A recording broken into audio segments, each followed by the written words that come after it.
오늘 우리 나눌 말씀도 우리 계속 지난주까지 이어졌던 소유에서 존재로 바라보는 사랑 연장선에서 계속 말씀을 드리겠습니다. 지난주에는 이런 말씀을 나눴어요. 하나님은 나를 어떻게 대하실까? 하나님은 나를 어떤 존재로 생각하고 계실까? 라고 물었을 때 여러분은 마음에서 떠오르는 대답이 무엇인가요? 정말 나를 그냥 내 어떤 모습도 다 나를 사랑해 주실 것 같아. 그런 느낌인가요? 아니면 딱 빨창 끼고 이렇게 눈을 찡그리면서 나를 이렇게 바라보고 계시는 것 같을까요? 하나님이 나를 어떻게 대하고 계실까를 그것에 대한 나의 생각이 중요하다.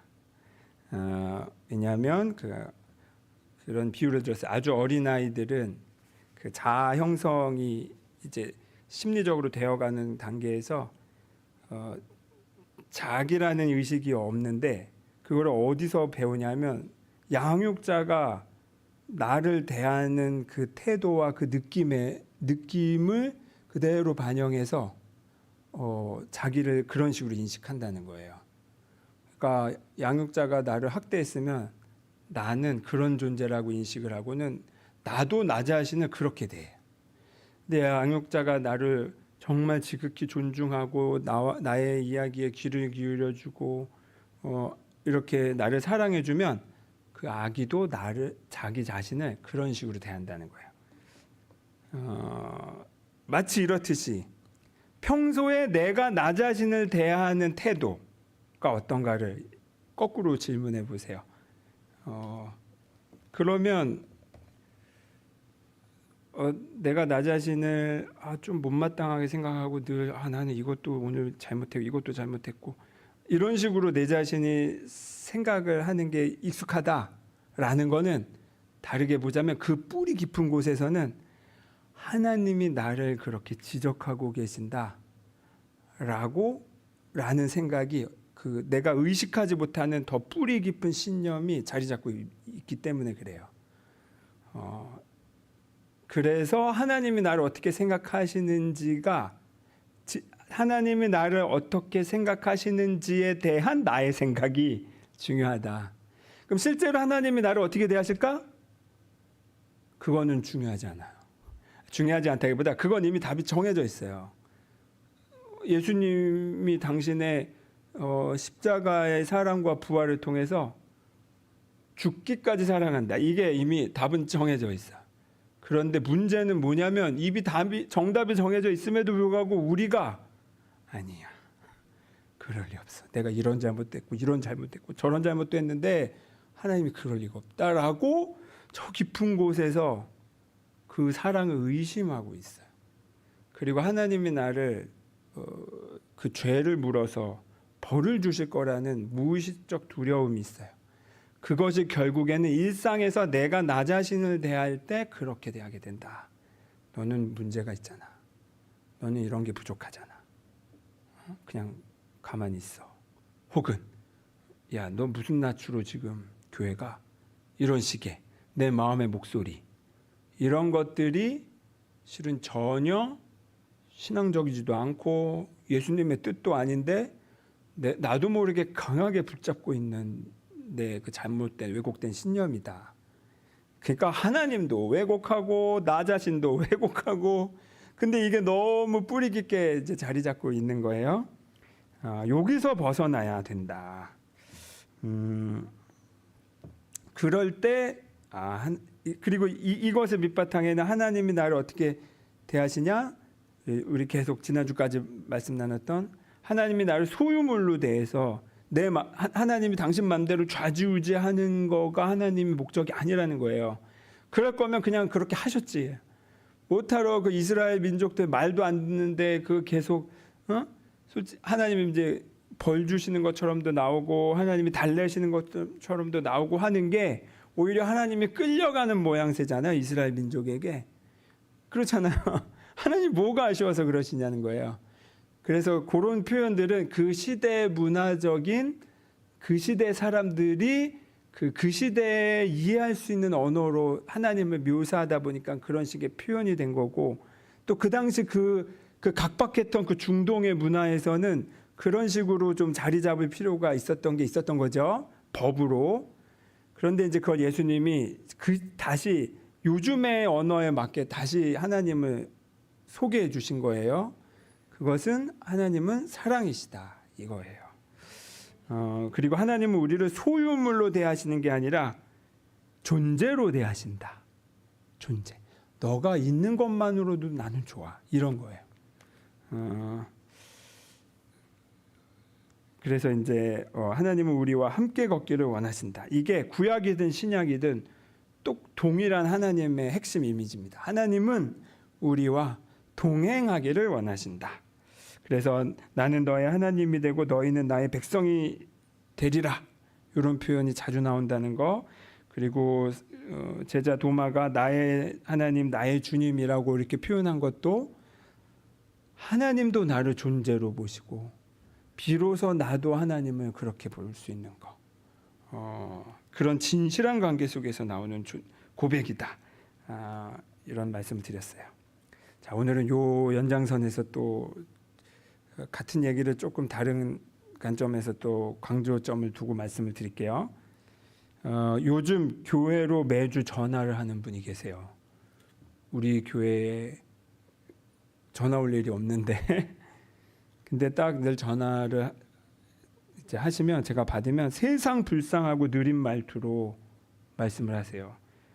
밥 사 먹을 돈 5,000원만 보내달라고. 내가 여기 고성에 일하러 왔다가 다쳐서 어디 나가지도 못하고 집에만 누워 있는데 자기 고향으로도 못 돌아가는데 밥 먹을 돈 5,000원만 달라는 말을 정말 불쌍한 말투로, 정말 가여운 말투로 말씀을 하세요. 그래서 근데 지난 월요일에도 그 전화가 왔어요. 근데 이제 이분의 그 가여운 말투가 너무 특이해가지고 제가 기억을 하고 있는데 이제 전화를 하신 거죠. 그래서 사실 이 전화를 처음 받았을 때는 진지하게 이제 고민을 해서 이렇게 그럼 사정을 이렇게 계속 물어봤죠. 그런데 이제 이렇게 물어볼수록 약간씩 말이 달라지면서 그리고 그 전화를 몇 번 하셨다 그랬잖아요, 이분이. 근데 그때마다 또 약간 직업이 달라지셔요. 목소리는 똑같은데. 그래서 제가 고민을 하다가 그러면 제가 도와주고 싶은 마음이 진짜 있는데 그냥 돈으로 보내주기보다는 제가 모시고 밥을 사드리겠다. 밥값을 달라고 하셨으니까 제가 그렇게 말씀드렸어요. 그래서 어디 사시냐? 제가 모시러 가겠다 이렇게 했더니 제가 갑자기 당혹스러워 하시면서 제가 지금은 춘천에 있다고 또 어느 때는 평택에 있다고 근데 그러니까 이제 이분이 지금 같은 곳에 또 전화했다라는 걸 모르시나 이제 하고 제가 그러면 고성에 오실 때 연락하시라. 제가 꼭 밥을 사겠습니다라고 말을 했던 이분이 더 절실하게 이제 저에게 막 그걸 요구하셨어요. 그래서 제가 단호하게 고성에 오시면 밥 사드리겠습니다라고 하자마자 그 느린 말투가 갑자기 빨라지고 그 불쌍한 말투가 굉장히 격앙되면서 욕을 막 하면서 다 끊으셨어요. 순간 봉변을 당한 저도 욱해가지고 있었는데 이제 이분이 몰랐던 거는 뭐냐면 제가 교회 전화기를 휴대폰으로 돌려놨거든요. 그러면 이제 발신자가 떠요. 그래서 내가 바로 전화해가지고 그냥 퍼붓고 싶은 마음이 여기까지 왔었으나 그래도 이 사람 교회라고 이렇게 어떻게 번호를 알고 전화한 건데 내가 또 거기다 대고 막말할 순 없지 하고 이제 참았죠. 그리고 근데 이제 화는 가시지 않고 있다가 이제 조금 시간이 지난 다음에 요즘 내가 계속 설교하고 있는 내 입으로 설교하고 있는 이 주제 그 소유 중심의 사고 방식으로 무슨 대상으로 보는 게 아니라 있는 그대로의 존재로 바라봐라. 그게 사랑이다라고 내가 내 입으로 한 설교가 있으니까 이게 또 너 이런 설교했으니 너 실천해봐. 성도들한테만 하라고 하지 말고 이제 이런 메시지로 듣고 그렇지 하고 이제 잠깐 마음을 가다듬었어요. 그리고 마침 그날 아침에 제가 묵상했던 내용의 주제도 이런 표현이었어요. 나는 그 사람에게서 무엇을 보고 있는가? 그의 겉모습인가 아니면 가려져 있는 그의 하나님의 자녀로서의 모습인가? 그러면 차라리 묵상하지나 말걸. 괜히 이 묵상을 해가지고 또 이게 떠올라서 이 사람을 그냥 맘 놓고 욕도 못하고 잠깐 참고 그 사람을 위해서 잠깐 이렇게 축복하는 기도를 했어요. 제가 계속 하나님 아까 제가 말씀드렸죠. 지난주에 강조했던 게 하나님과 나와의 관계가 이게 동행하는 관계이다. 서로 존재 그대로 바라보는 관계이다. 이거를 이해하는 게 중요한 게 그래야 하나님 나를 그렇게 대하신다는 거를 진짜로 받아들여야 내가 나 자신을 편안하게 대할 수 있기 때문이다. 아까 그 말씀을 드렸죠. 이거와 더불어 이거와 똑같이 중요한 게 있어요. 내가 하나님과의 관계가 존재로서 그 존재와 존재로서 이 동행하는 관계가 되려면 그리고 내가 하나님의 자녀로서 평안하려면 반드시 또 하나 우리가 잊지 않고 기억해야 되는 게 있어요. 실천해야 되는 게 있어요. 그럼 뭔가 궁금해지시죠? 하지만 저의 설교는 항상 이미 다 얘기했다는 거, 그거를 약간 이제 같은 말을 다른 식으로 지금 표현하는 것 뿐이에요. 그런데 틀린 말은 아니에요. 진짜 중요한 말이에요. 중요하니까 이게 제가 자꾸 여러 번 반복하는 거겠죠. 그거는 바로 다른 사람의 겉모습 너머에서도 그도 하나님의 자녀라는 것을 내가 꼭 기억하고 마음에 새기는 거. 그가 어떤 모습을 보이든 하다못해 바로 직전까지 서로 멱살 잡고 싸웠어도 딱 돌아서서 그냥 말로라도 그도 하나님의 자녀야 라고 말할 수 있는 이런 나의 태도, 이게 필요하다. 이거를 절대 잊으면 안 된다. 그래야 앞서 말했던 하나님이 나를 사랑하시는구나, 나를 존재로 바라보시는구나, 그리고 그러면 나도 나를 평화롭게 존재로 바라보고 대해야지, 나도 나를 존귀하게 대해야지가 가능해지려면 마지막 퍼즐 하나가 필요한데, 이게 뭐냐면 다른 사람에게서도 그가 어떤 모습을 보이든 그도 하나님의 자녀라는 걸 동시에 보아야만 가능한 거예요. 사실 우리가 세상을 있는 그대로 보는 게 어려워요. 우리 벌써 3년 전 설교인가 2년 전 설교 때 말씀드렸잖아요.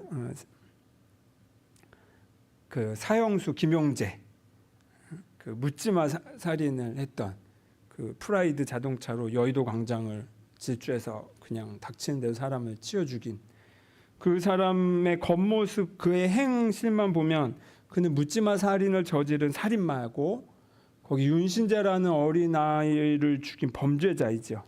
그런데 그 피해 어린이인 윤신재의 할머니는 그 범죄자 김용재에게서 뭘 받나요? 면회를 갔더니 진짜 뿔이 달린 악마인 줄 알고 찾아가 갔더니 덜덜덜 떨고 있는 그 김용재를 보면서 그도 똑같이 나랑 똑같은 사람이고, 이 사람이 이렇게 된 거는 이 사회가 그를 돌보지 못한 책임 때문이었구나 라고, 가해자를 보러 갔는데 가해자가 보이는 게 아니라 그도 또 하나의 피해자일 뿐이고 나랑 똑같은 사람이구나가 보였던 거죠. 그리고 그 뒤로 더 불행한 삶이 그 할머니에게는 벌어졌지만 끝까지 이 김용재를 위해 탄원하는 일을 하고 그를 위해서 헌신을 했어요. 그러니까 우리가 무언가 겉모습을 볼 때 항상 보이는 걸로 전부를 안다고 생각하고 판단을 하는 경향이 있어요. 이건 뭐 어쩔 수 없죠, 뭐.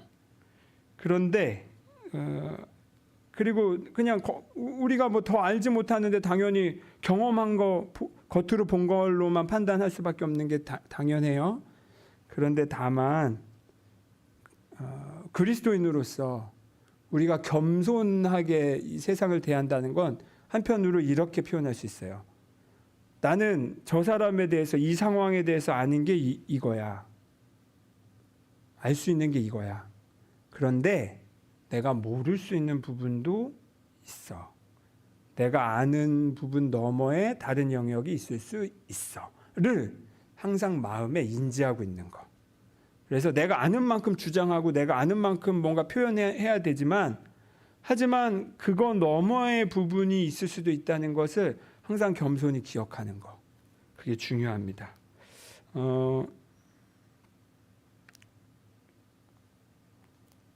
그런데 이제 우리가 이게 세상이 우리는 항상 고정관념과 선입견으로만 바라보는 그게 있죠. 그리고 이거예요. 그렇게만 바라보면 결국 어떻게 될까요? 그렇게만 보여요. 빨간색 안경을 쓰고 세상을 보면 세상이 어떻게 보일까요? 빨간색으로 보여요. 파란색 안경을 껴면 파란색으로 보여요. 이미 내가 어떻게 볼지를 이미 내 눈이 정해놓고 답을 정해놓고 본다는 거예요. 이게 안타깝지만 어쩔 수 없는 우리의 지금 습관화된 사고방식이에요. 그래서 그거 너머의 것이 있을 수 있다는 것을 기억하자는 겁니다. 그런데 이제 우리가 하는 실수 중에 또 대표적인 거 하나는 뭐냐면 확신을 해. 쟤는 저게 맞아. 쟤는 저게 전부야. 이거. 그리고 그런 식으로 막 쟤는 빨간색일 거야. 빨간색일 거야. 빨간색일 거야 라고 보는데 어느 날 딱 한 번 그가 정말로 빨간색인 것으로 행동하고 말한 적이 있어요. 그러면 이제 어때요? 내 마음에 그 짐작은 확신으로 변하죠.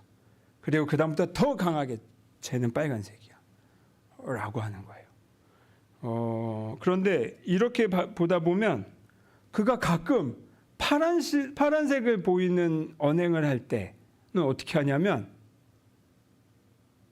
못 본 채 혹은 봤어도 그냥 어쩌다 실수로 저런 걸 거야 하고 그냥 넘겨버려. 그리고 너는 계속 빨간색이야? 너는 계속 빨간색이어야 해. 이런 식의 마음의 태도로 대한다는 거예요. 이거는 꽤 심각한 우리의 마음의 습관이에요. 그래서 여기에서 깨어 있을 필요가 있습니다. 그런데 우리가 이렇게 아까 우리가 어떻게 보는 성향이 있냐면 이 빨간색이야를 이제 저는 이렇게 표현하고 싶어요.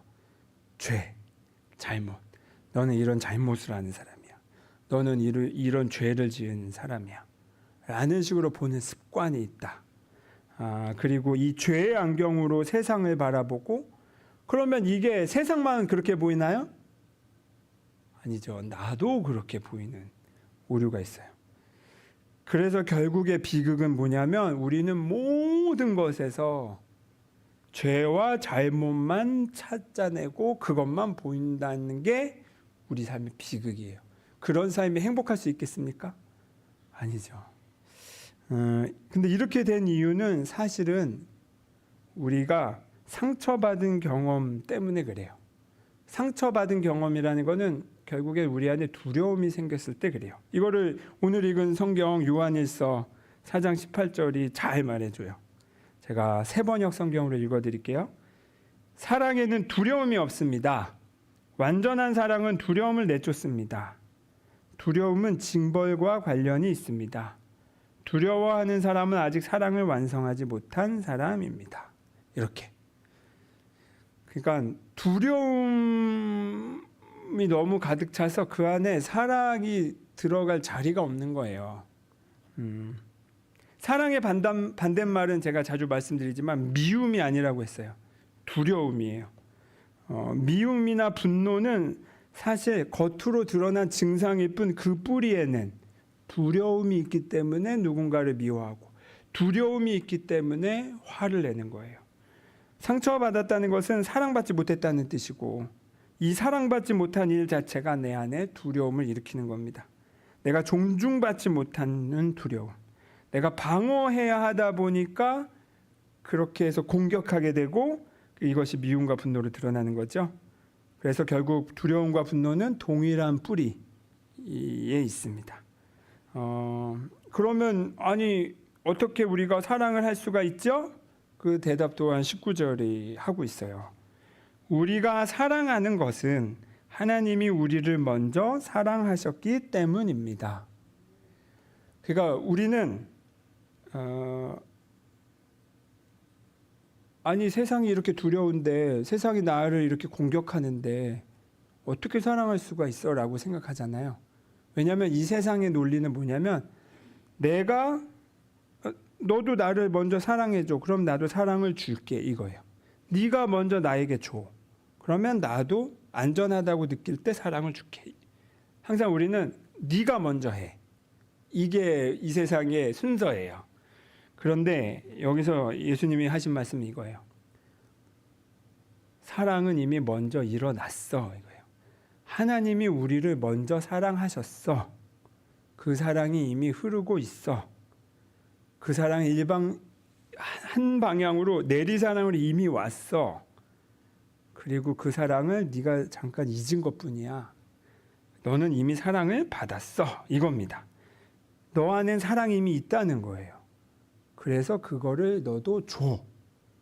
그러면 그때부터 기적이 시작되는 거야. 우리는 계속 너가 먼저 나한테 사랑을 줘. 남들에게 그걸 요구하죠.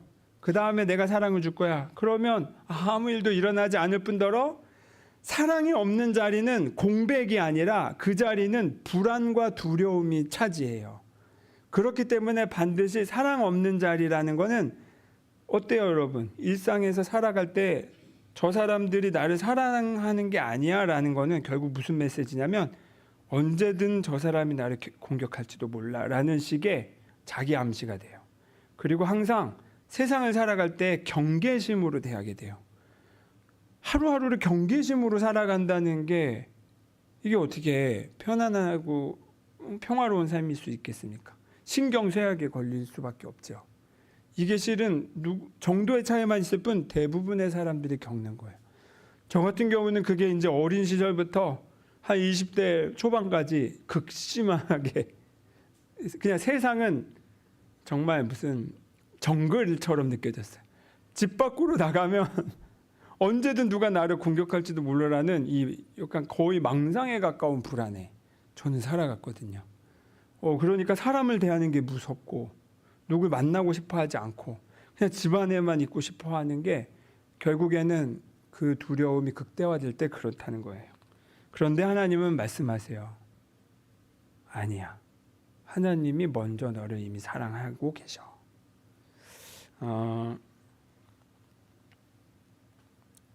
그리고 20절, 21절 요한일서가 예수님의 제자 사도 요한이 말을 하고 있어요.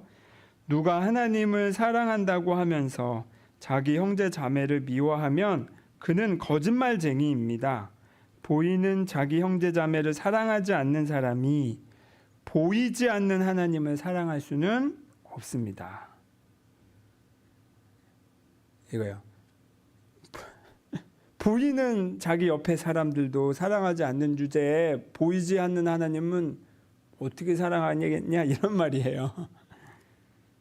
그러니까 하나님을 사랑한다고 고백한다면 반드시 자기 옆에 있는 사람들을 사랑해야 된다. 이것이 주님의 계명이다 라는 겁니다. 그러니까 이겁니다. 네가 먼저 사랑해봐. 그러면 내가 사랑해 줄게가 아니에요.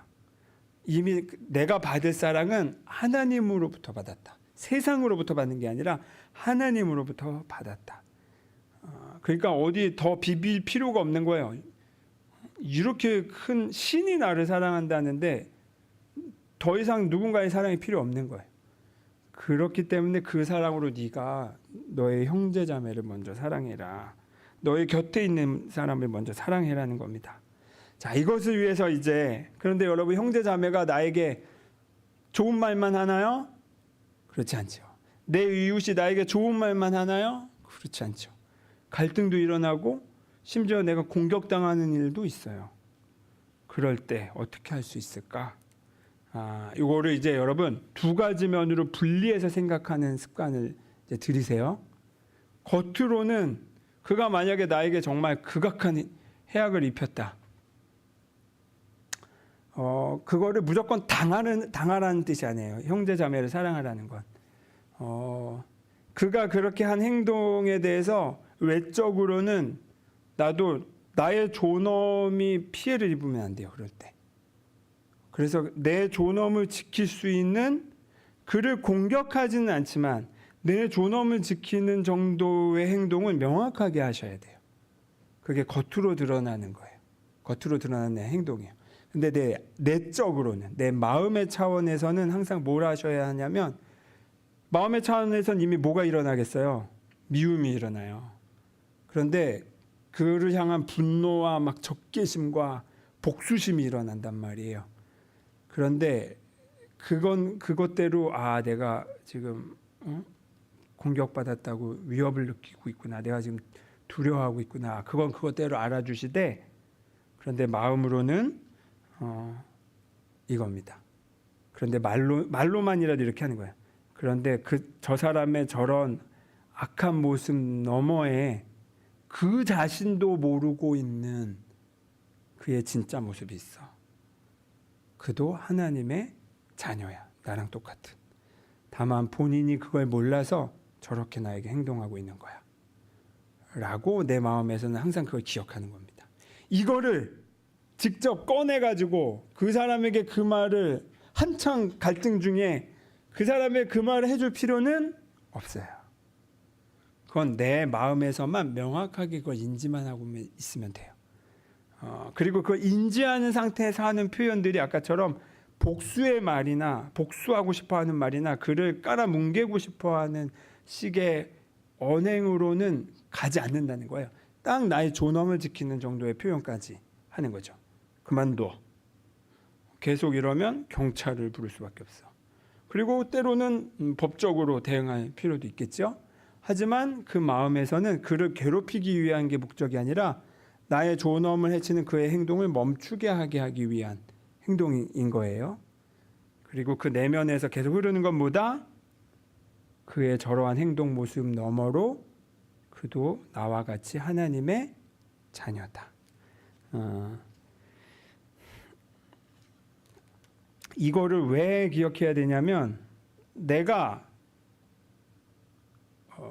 누군가가 나에게 잘못을 해서 내가 그를 비난하고 공격한다면 이게 내 마음은 어떤 식으로 인식하냐면, 하나님도 내가 무슨 잘못을 했을 때 나를 내가 저 사람에게 욕을 하고 비난하고 공격했던 것처럼 하나님도 나를 그렇게 공격하실 수 있겠구나로 사고가 그런 식으로 이어져요.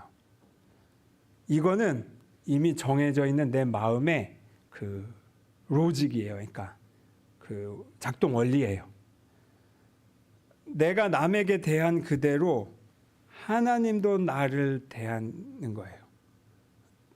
내가 남을 용서하면 하나님도 나를 그렇게 용서하실 수 있는 분으로 인식할 수 있어요. 근데 내가 누군가를 그냥 비난하고 그의 잘못을 꼬치꼬치 따지면서 지적하고 늘 거봐 네가 하는 게 다 그렇지 이런 식으로 선입견으로만 바라보면 내 저 깊은 곳에서 하나님은 사랑이시라고 말을 하는 이 말이 안 믿어진다고요. 안 느껴져요. 이미 내 마음 깊은 곳에서는 그게 동일하게 작용해야 된다는 걸 알거든요. 나는 남을 그렇게 막대하는데 하나님은 나를 완전히 사랑하신다고? 그럴 리 없어. 라고 내 의식 차원이 아니라 저 깊은 곳에서 하나님의 사랑을 믿지 못하게 되는 게 있어요. 그러니까 이거는 어떤 면에선 되게 굉장히 나 자신을 위해서라도 필요한 거예요. 내가 하나님의 사랑을 왜곡하지 않고 오해하지 않고 진짜 제대로 이해하기 위해서라도 내 형제 자매를 미워하지 않고 사랑하는 것. 여기서 아까 제가 구체적으로는 말씀드렸어요. 겉으로는 분쟁의 상황일지라도 내 마음에서는 항상 다르게 보는 거예요. 그래서 저는 요것을 여러분에게 제안하고 싶어요. 저를 따라서 말해주세요. 이것은 내가 보려는 것이 아니다.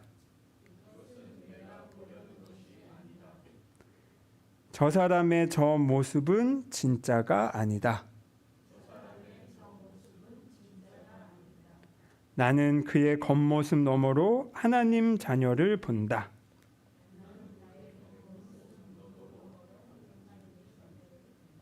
네.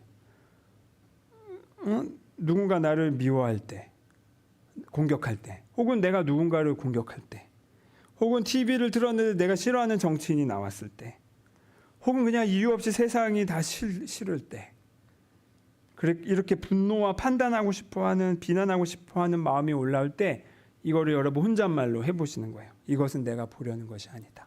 저 사람의 저 모습은 진짜가 아니다. 나는 그의 겉모습 너머로 하나님의 자녀를 본다. 이미 마음은 화가 가득 차 있지만 말부터 그렇게 시작하는 거예요. 제가 항상 말씀드리죠. 마음을 바꾸는 가장 쉬운 첫 단추는, 첫 번째 스텝은 말부터 시작하는 거예요. 말을 계속하다 보면 마음이 따라와요. 어제 저녁에 제가 주일 예배 준비를 하고 있는데 모르는 번호로 또 전화가 왔어요. 왠지 그 사람일 것 같았어. 내가 왜냐면 이 번호로 전화할까 말까 이렇게 제가 오래 고민하면서 바라봤던 번호라서 저장은 안 했지만 딱 좀 익숙해. 딱 받아봤어요. 어제 저녁에. 아니나 다를까 또 세상 불쌍한 목소리로 또 느릿느릿하게 5,000원을 요구하셨어요. 그래 내가 이제 무례하지 않게 웃은 다음에, 아니 선생님 며칠 전에 저한테 전화해서는 욕을 한 바가지 하지 않으셨습니까? 라고 제가 이렇게 말했어요. 했더니 이 사람이 정말 또 당혹스러워하면서 막 어버버버 하시더라고요. 그리고 다시 저는 동일하게 말씀드렸죠. 저는 정말 밥을 사고 싶습니다. 그러니 고성에 오시거든 연락을 주세요. 제가 아주 5,000원은 비교되지 않을 풍성한 밥으로 대접하겠습니다. 그리고 정중히 말씀드리고 끊었어요. 그리고 잠시 눈을 감고 너무 웃긴 거예요. 내가 마침 이 주제로 설교 준비를 하고 있는데 딱 그 타이밍에 맞춰서 이 사람이 전화를 왔다는 게, 그리고 잠깐 두 손을 모아서 내 양손 사이로 그 사람을 초대한 다음에 축복을 했죠. 당신은 당신 자신을 누구라고 생각하든 여전히 하나님의 자녀입니다. 당신이 지금 정말로 배가 고픈지 아니면 착한 사람들의 양심을 이용해서 거짓말을 하는 것인지 나는 알 길이 없습니다. 하지만 내가 아는 분명한 건 당신도 나와 같이 하나님의 자녀라는 겁니다. 당신이 어느 자리에 있든지 어떤 모습이든지 나는 당신을 그렇게 바라보며 축복하겠습니다. 라는 말을 이렇게 그냥 나 혼자 했죠. 사실 오늘 이 설교가 여러분이 적용하기 제일 어려운 설교 내용일 거예요. 그런데 이것을 빠뜨리고는 하나님을, 오늘 요한일서의 말씀처럼 하나님을 사랑한다고는 그 말까지도 거짓말이 아니라 그 말 자체가 믿어지지가 않아. 내가 하나님을 하게 될 수가 없어. 하나님이 나를 사랑하시는 것도 믿어지지가 않아. 왜냐하면 나도 누군가 잘못에 대해서 따박따박 지적하고 분노하면서 살고 있는데 하나님이 나의 잘못을 그냥 넘기실까? 믿어지지 않거든요. 하나님이 나를 사랑하시고 내가 나 자신을 존엄하게 대하기 위해서라도 내 형제를 그의 겉모습 너머에 진짜 그의 그도 하나님의 자녀임을 말로라도 시작하고 고백해 보는 것. 바로 여기서 진정한 사랑의 이해와 관계가 시작될 수 있습니다. 맥주 감사주일이기도 한데 사실 감사라는 것도 삶의 다양한 경험들, 어떤 면에서는 내가 원망할 만한 그런 상황에서조차도 기어코 하나님의 은총을 찾아내서 감사드린다는 거 아니겠습니까? 감사는 태도라고 했잖아요. 바로 하나님과의 관계를 회복하기 위해서라도, 그 사랑을 우리가 이해하기 위해서라도 우리가 이 감사를 드리는 것으로 이해하시면 되겠습니다. 이 마음으로 우리 감사하며 사랑하며 누군가의 모습에서도 하나님의 자녀를 발견하며 사시기 바랍니다. 잠시 침묵을 몇 초 동안 하도록 하겠습니다.